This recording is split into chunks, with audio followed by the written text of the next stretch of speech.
Hi student, मैं युवराज गुप्ता। आज हम इस वीडियो में जानेंगे कि हमारा मेटल यानी कि धातु क्या है, ये कहां से आता है, इसकी क्या प्रोसेस है। अब सबसे पहली बात यह है कि जो हमारा टेक्निकल क्लास चल रहा है, इसमें सबसे बड़ी चीज हमें फिटर के बारे में जानना है। फिटर ये हमारा टेक्निकल है।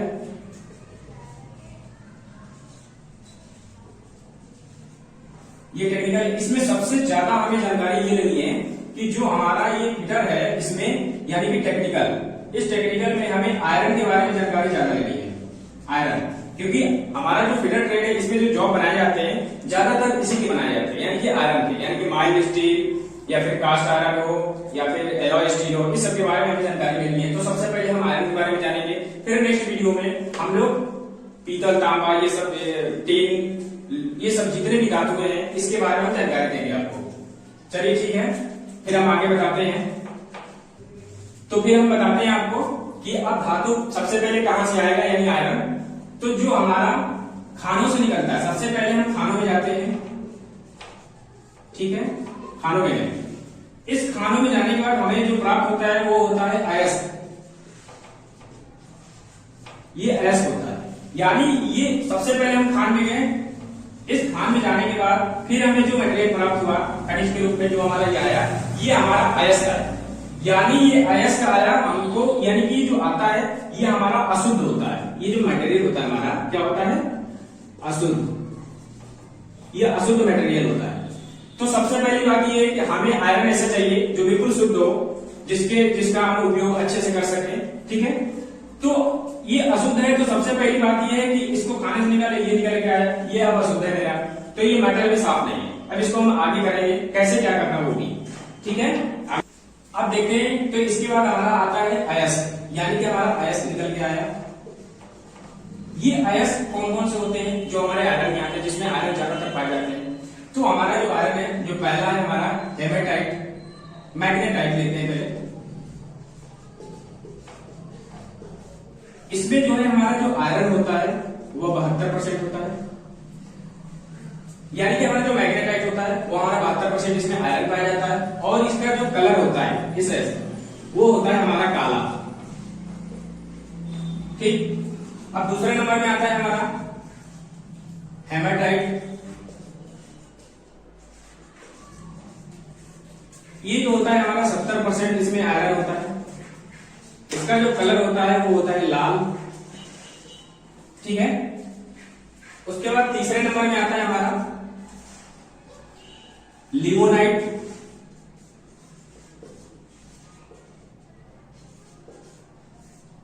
ठीक है, लिमोनाइट होता है। इसमें जो है हमारा आयरन का मात्रा जो होता है, परसेंटेज होता है, आयरन होता है 60%। ये होता है हमारा भूरा, इसका कलर भूरा होता है। अब इसके बाद हमारा चौथा नंबर में आता है साइडराइट। साइडराइट यानी कि पहला हमारा क्या हो गया, मैग्नेटाइट जो 70% आयरन है, उसका कलर कैसा है, काला है। दूसरा हमारा है हेमेटाइट जो 70% आयरन है और कैसा है, वो लाल है। तीसरा है हमारा लिमोनाइट, कितना परसेंट इसमें आयरन है, 60%, ये कैसा है, भूरा है। अब आया हमारा साइडराइट। साइडराइट में कितना परसेंट होता है, 48%, यानी कि 48% हमारा इसमें आयरन होता है। और ये भी होता है हमारा भूरा, ठीक है, भूरा होता है। अब इसके बाद आता है हमारा 5वें नंबर में पायराइट। इसके बाद आता है हमारा पायराइट। पायराइट होता है, इसमें जो हमारा आयरन होता है वो होता है 40%, यानी कि 40%, ठीक है।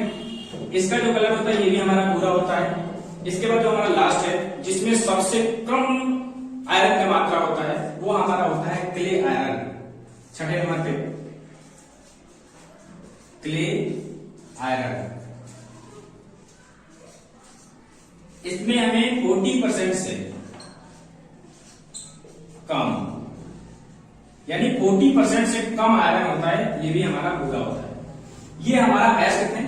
पहला था मैग्नेटाइट 72% काला है, और ये हेमेटाइट 70% लाल है, लिमोनाइट 60% भूरा है, साइडराइट 48% भूरा है, ये सब है। अब इसके बारे में हमने जानकारी ली, ये हमारे पास जिसमें आयरन की मात्रा सबसे ज्यादा पाए गए वो हमने इसको इस तरीके से बताया आपको। अब इसके बाद बताएंगे कि ये जो हमारा एस है ये तो हमारा अशुद्ध है, इसमें पूरा लोहा नहीं है। देखिए किसी में 70%, किसी में 72%, किसी में 60%, किसी में 48%, इस तरीके से आयरन है, पूरे 100% आयरन नहीं है।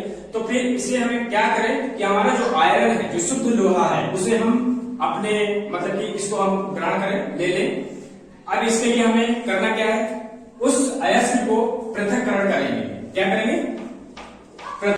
तो इसके बाद हम जानते हैं कि पृथक्करण कैसे होगा। हमारे को अयस्क तो मिल गया है, अब अयस्क के बाद उस अयस्क को कैसे हम साफ करेंगे, हमारा जो आयरन होगा उसे कैसे प्राप्त करेंगे। अब बात आती है इसकी पृथक्करण, यानी पृथक्करण कैसे करेंगे। तो इसको पृथक्करण करने के लिए सबसे पहले हमारे पास 3 विधियां आती हैं। पहली आती है, पहले नंबर में आती है ग्रेविटी। अब ग्रेविटी में होता क्या है कि सबसे पहले इसको क्या किया जाता है कि जो हमारा पृथक्करण करते हैं सबसे पहले अयस्क को, यानी कि हम सबसे पहले करते क्या है, ये जो हमारा अयस्क है इसको छोटे छोटे टुकड़ों में हम बांट देते हैं, यानी छोटे छोटे में टुकड़ों में इसको हम लोग तोड़ देते हैं। तोड़ने के बाद क्या होता है, एक बहते हुए पानी है, मान लीजिए कोई बहता हुआ पानी है, बहता हुआ पानी है, उसमें क्या किया हमने, उस बहते हुए पानी में हमने उस अयस्क के टुकड़ों को, जो छोटे छोटे टुकड़े हैं, उसे हमने इसमें गिराया।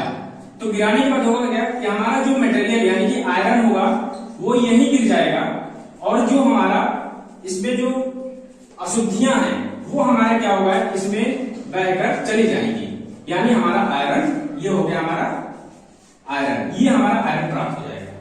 ये है ग्रेविटी विधि, यानी कि बहते हुए पानी में हम लोग छोटे छोटे टुकड़ों को, जो अयस्क के हमने जो मतलब सांकरण किया था, जो छोटे छोटे टुकड़ों में किया था, उसको हमने बहते हुए पानी में डाला, तो जो हमारा आयरन होगा वो नीचे बैठ जाएगा, और जो हमारा अशुद्धियां होंगी वो बहकर चली जाएंगी, तो हमारा आयरन प्राप्त होगा। लेकिन इससे भी हमारा आयरन बिल्कुल शुद्ध नहीं आया, क्योंकि केवल धुला गया इसको। फिर इसके बाद क्या किया गया, फिर इसके बाद हम कैसे करेंगे, फिर दूसरे नंबर में आता है हमारा, वो हो गया हमारा मैग्नेटिक। ठीक है, अब जो है हमने आयरन प्राप्त कर, लेकिन इसके बाद हमारा दूसरे नंबर में क्या आता है, मैग्नेटिक। मैग्नेटिक में क्या होता है, वही हमारा छोटे छोटे जो टुकड़े थे उनको क्या किया, उन टुकड़ों को, हमारे पास 2 पुली होती है, जैसे ये 2 पुलियां हैं बड़ी सी, और दोनों पुली पे एक पट्टा चढ़ा हुआ है। ठीक है, इस पट्टे पे हमारा मैग्नेटिक लगा होता है, मैग्नेट लगा होता है, सॉरी क्या लगा होता है, मैग्नेट। छोटे छोटे लगे होते हैं इस टाइप के लगे होते हैं मैग्नेट। अब होता क्या है कि जब उन टुकड़ों को, ये हमारा पुली जो है ऐसे घूम रहा है, ठीक है, और ये पट्टे पे जो मैग्नेट लगा ये भी घूम रहे हैं। अब होता क्या है कि जब हम उन टुकड़ों को, यानी कि जो हमारा अयस्क को छोटे छोटे टुकड़ों में किया है, उनको जब हम यहाँ गिराते हैं, तो ये क्या होता है, हमारा जो आयरन होता है वो इसी में चिपक जाते हैं। ये जो होता है आयरन इसी में, इस चुंबक में चिपक जाते हैं, और जो हमारी अशुद्धियां होती है वो यहाँ पे ऐसे यहाँ पे इकट्ठा हो जाती है, यहाँ पे गिर जाती है। तो ये हमारा मैग्नेटिक विधि रहा, यानी कि मैग्नेटिक द्वारा हम लोगों ने उसकी सफाई की, लेकिन इससे भी हमारी सही से सफाई नहीं हो पाई। अब हम तीसरे नंबर पे क्या आता है, 2 हो गए। पहला ग्रेविटी था जो बहते हुए पानी में किया, दूसरा था मैग्नेटिक जो 2 पुलियों द्वारा और मैग्नेट द्वारा किया। अब हमारा तीसरा क्या है, अब उसके बारे में हम आपको बताते हैं। अब जो है तीसरे नंबर में हमारा जो आता है वो क्या है, अब तीसरे नंबर में आता है हमारा स्मेल्टिंग। ये स्मेल्टिंग विधि। अब स्मेल्टिंग विधि में क्या होता है, जो हमारा छोटे छोटे जो मेटल था, अब उस मेटल को हम किसी भट्टी में डालते हैं। हमारा जो क्या होता है, फर्नेस,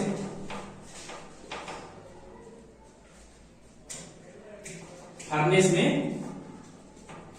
में डालते हैं। इस फर्नेस में डालने के बाद जो हमारा, जैसे कि जो हमारा अयस्क था वो क्या होगा कि हमने एक भट्टी में डाला। इस भट्टी में मतलब इसमें कोयले काफी चीजें डाली जाती है, जो इसमें मतलब काफी डिग्री सेल्सियस भी ये इसमें टेम्परेचर होता है 1100-1200 ऐसे करके। तो जो आयरन होगा उस आयरन के हिसाब से इसमें हम लोग क्या करते हैं, टेम्परेचर देते हैं। अब इसमें होता क्या है कि हम जब आयरन डालते हैं तो आयरन डालने के बाद वो पिघलता है, पिघलने के बाद उसमें जो हमारी अशुद्धियां होती हैं वो झाग के रूप में ऊपर निकल आती है, बाकी हमारा जो मटेरियल होता है वो नीचे रह जाता है। अब हम क्या करते हैं, उस मटेरियल को निकाल लेते हैं, झाग जो है अलग कर देते हैं, तो ये हमारी अशुद्धियां बाहर निकल जाती है, हमारा मेटल आ जाता है। अब इसी स्मेल्टिंग विधि में हम बताएंगे आपको कि भट्ठी कौन कौन सी होती है और किस भट्टियों से यानी किस फर्नेस से कौन सा लोहा हमें प्राप्त होता है। ठीक है, अभी हम बताते हैं। ठीक है, अब इसमें जो है हमारा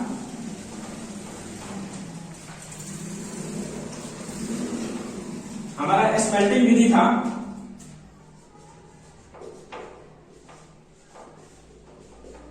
इस स्मेल्टिंग विधि में हमारी जो फर्नेस आती है, पहली आती है ब्लास्ट फर्नेस।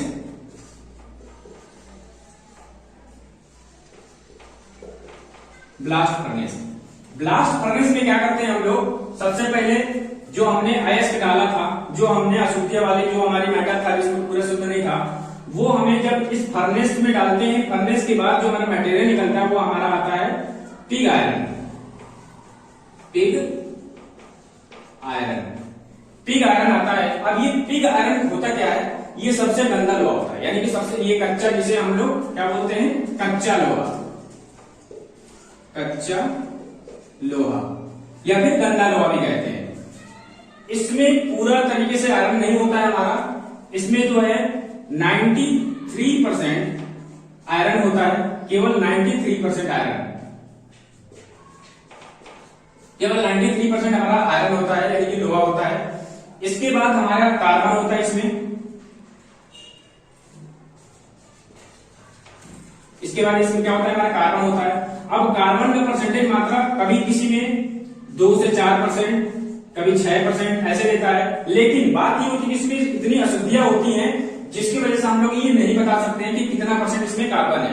तो इसको मानते हैं कि सबसे अशुद्ध लोहा होता है और भंगूर भी होता है। ये क्या होता है, भंगूर, ये भंगूर भी होता है क्योंकि इसमें कार्बन की मात्रा भी ज्यादा होती है। दूसरी चीज, इसमें अशुद्धियां ज्यादा है। ठीक है, ये हमारा हो गया जिसको क्या बोलते हैं हम लोग स्मेल्टिंग विधि में। इसमें क्या किया हमने, ब्लास्ट फर्नेस में हमने वो ऐसे डाला जिसमें हमारा कौन सा आयरन निकल के आया, पिग आयरन, जो सब जिसको हम कच्चा लोहा भी कहते हैं, और जो है इसमें 93% हमारा आयरन होता है। ठीक है, क्या बराबर तो नहीं। अब देखो इसमें क्या हो गया, अब हमारा पिग आयरन के बारे में जानिए, नहीं कि ब्लास्ट फर्नेस। दूसरे नंबर में आता है हमारा क्यूपोला, क्यूपोला फर्नेस। अब क्यूपोला फर्नेस क्या है, इसमें जो आता है हमारा जो मटेरियल निकल के आता है, सबसे पहली चीज कि क्यूपोला फर्नेस में हम क्या करते हैं कि इसमें जो है हम लोग पिग आयरन, पिग आयरन के स्क्रैप डालते हैं उस फर्नेस में, यानी क्यूपोला फर्नेस में हमने पिग आयरन के स्क्रैप डालते हैं। तो इस फर्नेस से जो हमारा लोहा प्राप्त होता है उसका नाम है हमारा कास्ट आयरन। ये होता है हमारा कास्ट आयरन, जिसको हम लोग बोलते हैं ढलवा लोहा। ढलवा लोहा होता है। ये ढलवा लोहा होता क्या है, इसको कास्ट करके बनाया जाता है, यानी कि इसका स्क्रैप डाला हमने पिग आयरन का, वो जो पिघल के निकला उसको हम लोग सांचे में ढाल देते हैं, तो हमारा जो प्राप्त होता है वो हमारा होता है कास्ट आयरन, यानी कि ढलवा लोहा। ठीक है, अब इसके बाद आते हैं कि ये लोहा होता कैसा है। इसमें ये हमें कंफर्म होता है कि इसमें जो है 2 से 4% तक इसमें कार्बन होता है। 2 से 4% इसमें क्या होता है, हमारा कार्बन होता है, जो कि सबसे ज्यादा भंगुर होता है, यानी कि सबसे ज्यादा क्या होता है, हमारा भंगुर होता है। अब बात ये आती है कि हमने जो पिग आयरन बताया, हमने बताया कि उसमें भी कार्बन की मात्रा ज्यादा होती है, इसमें भी कार्बन की मात्रा ज्यादा होती है। बट बात ये होती है कि जो हमारा ब्लास्ट फर्नेस होता है, इसमें जो पिग आयरन जो निकलता है, इसमें आयरन तो है 10%, लेकिन इसमें अशुद्धियां ज्यादा है। इसमें क्या है, अशुद्धियां इसमें ज्यादा है, जिसकी वजह से हम कंफर्म नहीं कर पाते हैं कि कितना % इसमें कार्बन है। लेकिन इसमें अशुद्धियां नहीं है, इसमें कार्बन की मात्रा 2 से 4% होता है, तो ये सबसे ज्यादा कठोर होता है। अगर कुछ पूछा जाता है कभी क्वेश्चन कि ऐसे लोहे का नाम बताएं जो सबसे ज्यादा भंगुर होता है, जो सबसे ज्यादा कठोर होता है, वो हमारा आता है कौन सा, कास्ट आयरन, क्योंकि इसमें कार्बन की मात्रा 2 से 4% होता है। ये हमारा ज्यादा भंगुर नहीं होगा इसके बदले, क्योंकि इसमें कार्बन की मात्रा हमें कंफर्म होता है। ठीक है, ये हो गया हमारा कास्ट आयरन। अब तीसरे नंबर में आता है, जो हमारा तीसरे नंबर में आता है उसे बोलते हैं हम लोग कुंडलिक भट्टी। Puddling furnace.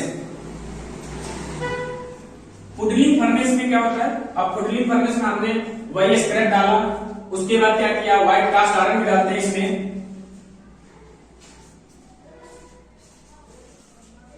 श्वेत कास्ट आयरन, श्वेत कास्ट आयरन इसमें डालते हैं। इसमें क्या होता है, इसको डालने के बाद जो हमारा इस फर्नेस से जो हमें प्राप्त होता है लोहा, वो हमारा होता है रॉड आयरन। रॉड आयरन यानी कि रॉड आयरन जो होता है हमारा सबसे शुद्ध लोहा होता है, जिसको हम लोग पिटवा लोहा बोलते हैं। पिटवा लोहा ये हमारा सबसे शुद्ध लोहा होता है। इसमें 99.985% तक हमारा लोहा होता है। क्या होता है, लोहा। और इसमें कार्बन की मात्रा, जो हमारा इसमें कार्बन होता है, यानी कि कार्बन की मात्रा जो होती है 0.15%। जो हमारा कार्बन होता है इसमें कितना, रॉड आयरन सबसे शुद्ध लोहा होता है। अगर कभी क्वेश्चन पूछा जाता है कि सबसे शुद्ध लोहा कौन सा होता है, तो वो हमारा होता है रॉड आयरन, जिसको हम लोग पिटवा लोहा बोलते हैं। ये जो होता है इसमें कार्बन की मात्रा जो होती है 0.15% होती है। ठीक है, अब इसके आगे बताते हैं हम। अब हम क्या पढ़ेंगे इसके बाद, जिससे अब हमने बता दिया कि स्मेल्टिंग कौन कौन सी भट्टी थी, किससे क्या प्राप्त हुआ। अब उन धातुओं को हमने मान लो कि जो आयरन होता है वो हमें प्राप्त हो गया, लेकिन आयरन का जो हमारा धातु होता है वो उसका वर्गीकरण कौन कौन से होते हैं, इसके बारे में जानते हैं। पहला होता है फेरस मेटल,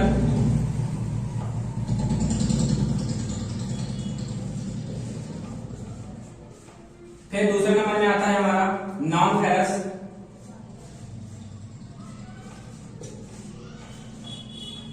मेटल, फिर इसके बाद आता है तीसरे नंबर में फेरस एलॉय,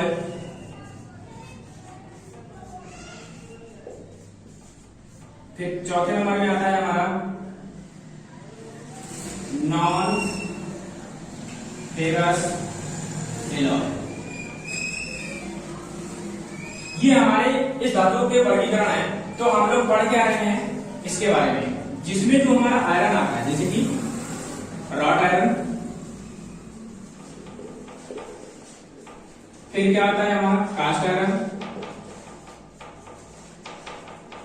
कहने का मतलब है कि जो हमारा ये फेरस मेटल होता है, जिसमें लोहे की मात्रा सबसे ज्यादा होती है, वो हमें फेरस मेटल उसे हम कहते हैं। ठीक, जैसे में ये चीज होता है। नॉन फेरस मेटल, जिसमें लोहे की मात्रा नहीं होती है, जैसे में टिन, जस्ता, शीशा, ये सब होता है। इसमें जो होता है क्या, हमारा लोहे का मात्रा नहीं होता, जैसे में कि कॉपर, टिन, शीशा वगैरह वगैरह, ये सब चीजें होती हैं जो हमारा नॉन फेरस है। यानी कि इसमें जो है हमारा आयरन की मात्रा नहीं होता है, बल्कि इसमें जो होता है हमारा आयरन की मात्रा सबसे ज्यादा होता है।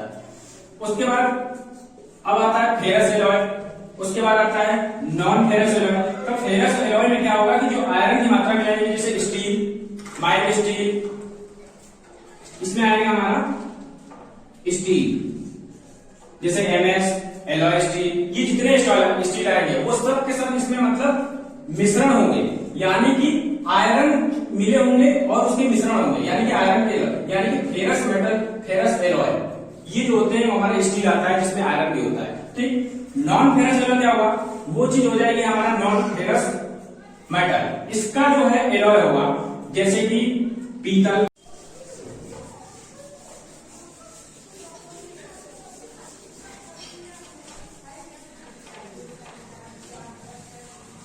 अब जो है हम जो है सबसे पहली चीज है, अब हमें फेरस मेटल के बारे में जानना पहले।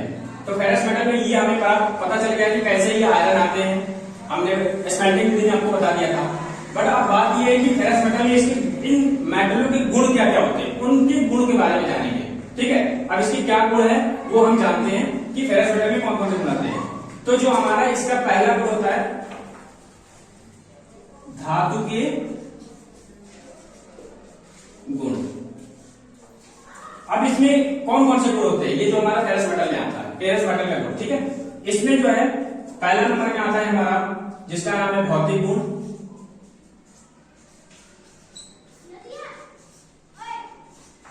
ये ये भौतिक गुण क्या होता है, इस भौतिक गुण ये प्राकृतिक गुण होता है धातु का, जिसमें जो है जैसे कि हमारा पहले जैसे में आता है जैसे रंग, वजन,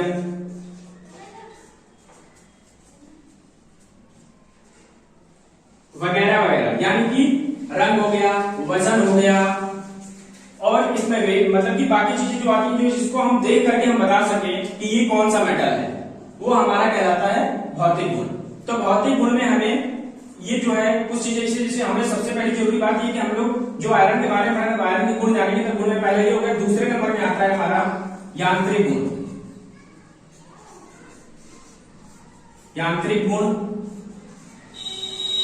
और तीसरे में आता है रासायनिक,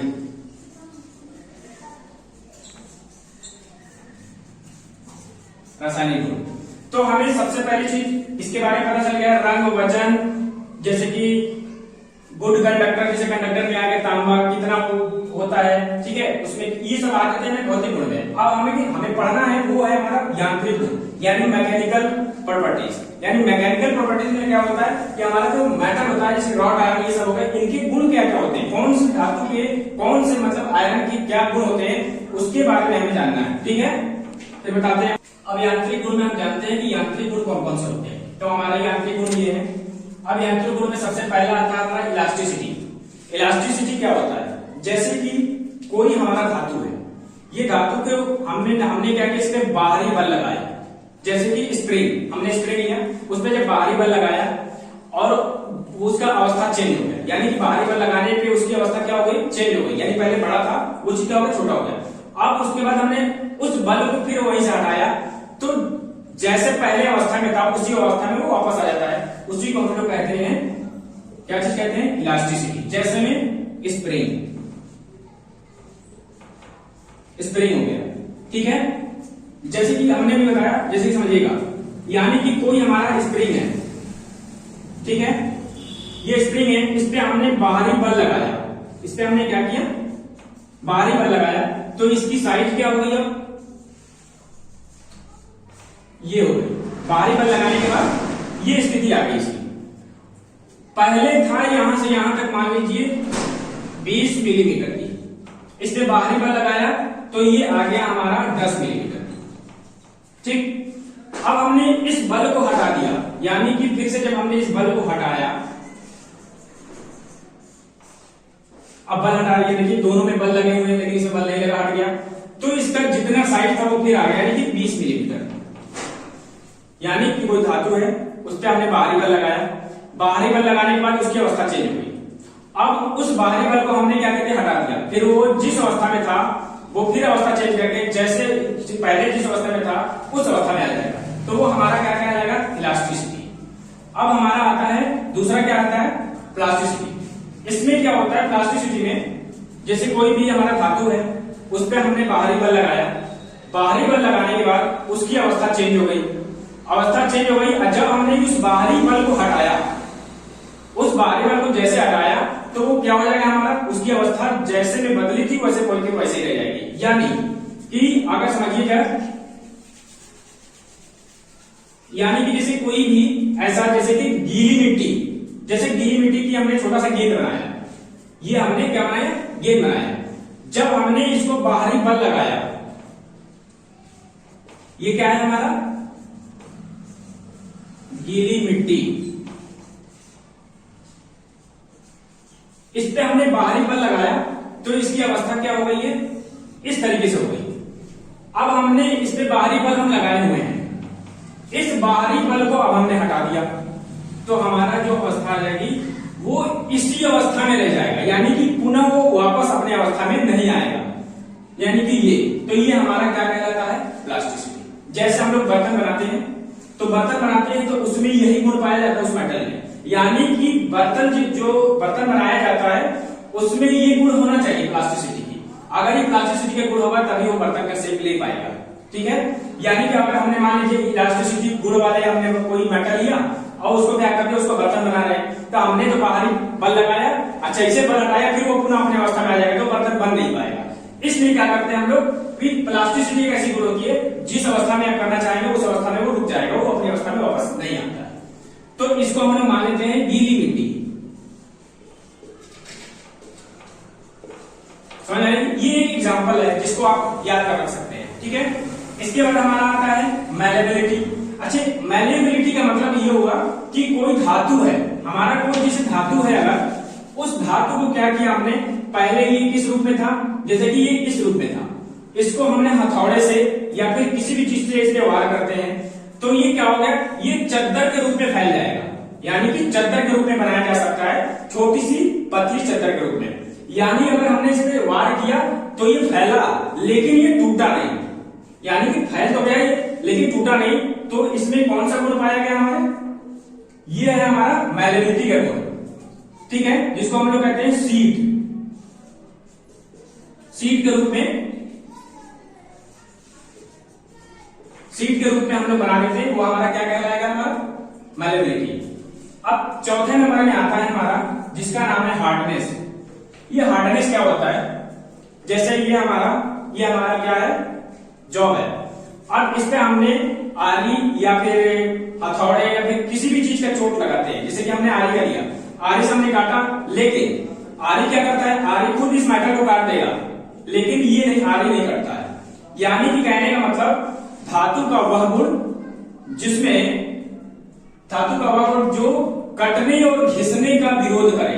यानी कि सपोज हमने कोई धातु लाया, सपोज सबसे कठोर धातु हो गया, मान लेते हैं हम हाई कार्बन स्टील, हम ले आए हैं, सपोज हम लेके आते हैं एलॉय स्टील का हेक्साब्लेड, तो अगर हम काटते हैं तो क्या ये मेटल कटेगा, नहीं कटेगा, क्योंकि ये जो है इसमें हार्डनेस की गुण है, जो हेक्साब्लेड के रगड़ने से, यानी कि उस पे जो कटने और घिसने का वो क्या करेगा, विरोध करेगा ये मेटल, जो हमारा हाई कार्बन स्टील का है।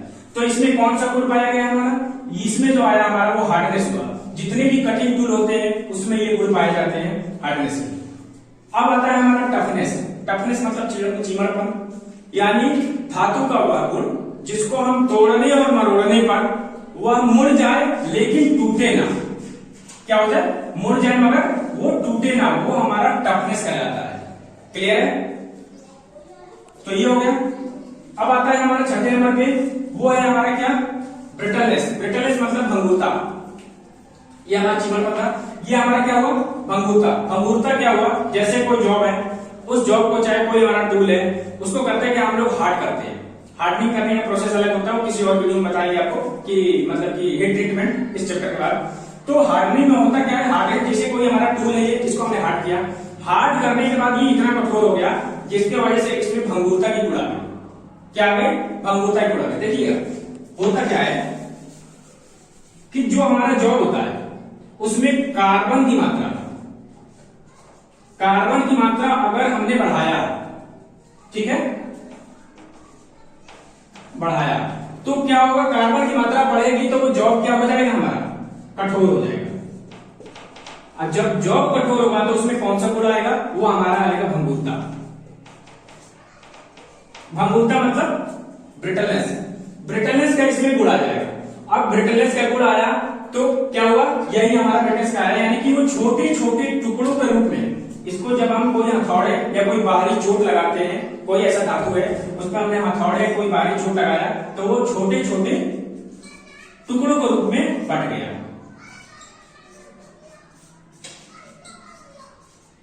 ठीक है, छोटे छोटे टुकड़ों के रूप में बट गया। तो यानी सीधी सी बात है, ये हमारा उसमें कौन सा गुण होगा, उसमें ब्रिटलनेस का गुण होगा। अब आता है हमारा नेक्स्ट, जिसका नाम है डक्टिलिटी, यानी कि जिसको हम लोग तन्यता बोलते हैं। तन्यता, तन्यता में होता क्या है, कोई हमारा एक वायर है या फिर कोई धातु है, मेटल है, इसको हमने क्या किया, खींचा। यानी कि अगर किसी धातु का वाहन जिसको खींचने पे वह तार के रूप में होता है, तार का रूप ले लेता है, पतले से पतले तार बन जाएगा, लेकिन वो टूटेगा नहीं। तार के रूप में खींच जाएगा लेकिन वो टूटेगा नहीं। यानी कि उसमें किसका गुण है, कौन सा गुण है उसमें, तो उसमें डक्टिलिटी का गुण है। क्लियर है? ये हो गया हमारा डक्टिलिटी। ठीक है, यानी कि कोई भी, अब इसका एग्जांपल हम क्या लेंगे, इसका एग्जांपल ले लेंगे तार। यानी कि तार के रूप में कभी भी क्वेश्चन यही पूछा जाता है कि धातु का वह गुण, उस गुण का नाम बताइए जिसमें किसी धातु को हम लोग तार के रूप में खींचा जा सके, यानी कि लेकिन वो टूटे ना, तो हमारा क्या कहलाएगा, डक्टिलिटी। क्लियर है? अब इसके बाद हम बताएंगे, तो अब हमने ये चीज पढ़ाया आपको। अब जो है मिलते हैं अगले वीडियो में।